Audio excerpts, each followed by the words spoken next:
Hello friends, income tax के cases की series में आज जो केस हम लोग डिस्कस करेंगे उस केस का नाम है PP टेलीसेल marketing private limited versus deputy commissioner of income tax. यह case 107 ITR tribunal page number 401 पर रिपोर्ट हुआ मैटर दिल्ली आईटीएटी ने डिसाइड किया, एफ बेंच ने डिसाइड किया और इस केस का जजमेंट 11 सितंबर 2023 को आया। यह case section 36 subsection 1 clause 5A के ऊपर है। इस सेक्शन पर ऑलरेडी इतनी लिटिगेशन हो चुकी है, फिर भी इसके ऊपर कोई ना कोई ऐसा केस लॉ आता रहता है जिससे एसएससी को कहीं ना कहीं थोड़ी बहुत होप रहती है। यह केस भी इस चीज का एक एग्जाम्पल है। प्रेजेंट केस में एसएससी आईटीआईटी के सामने था और जो इशू इन्वॉल्व था वो ये था कि असेसमेंट ईयर 18-19 में एसएससी के केस में जो एम्प्लॉइज प्रोविडेंट फंड और ईएसआई का शेयर था वो लेट डिपॉजिट हुआ था, जिसकी वजह से एसएससी अपील में था।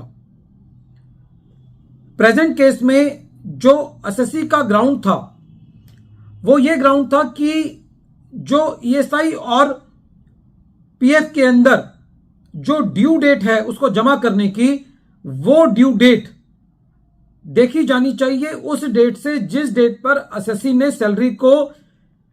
डिसबर्स किया है उस मंथ से देखी जानी चाहिए जिस मंथ में एसएससी ने सैलरी को डिसबर्स किया है, ना कि उस मंथ से देखी जानी चाहिए जिस मंथ से सैलरी रिलेट करती है। ये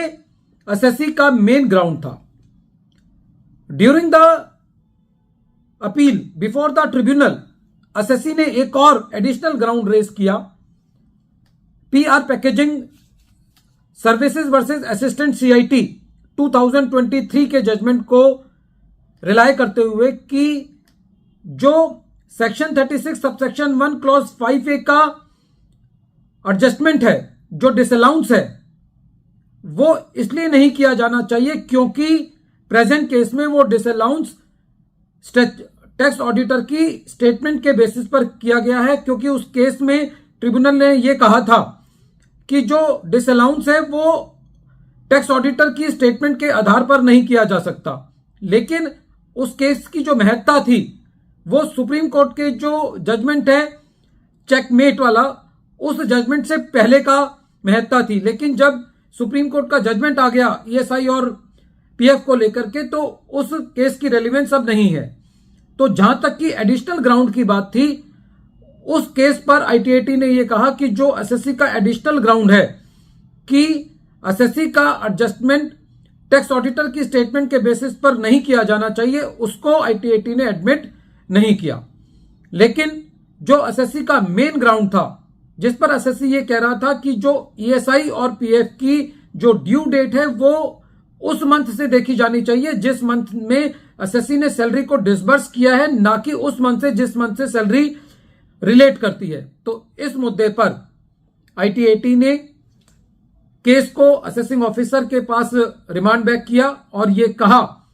कि असेसिंग ऑफिसर को Kanoi paper and industries limited versus assistant commissioner of income tax का जो केस है जो 2022 में डिसाइड हुआ था, उस केस को ध्यान में रखते हुए अपना डिसीजन देना है। और यह कहा कि यदि प्रेजेंट केस में असेसिंग ऑफिसर यह पाता है कि एसएससी ने अपनी सैलरी किसी और मंथ में डिसबर्स की है, तो असेसिंग ऑफिसर को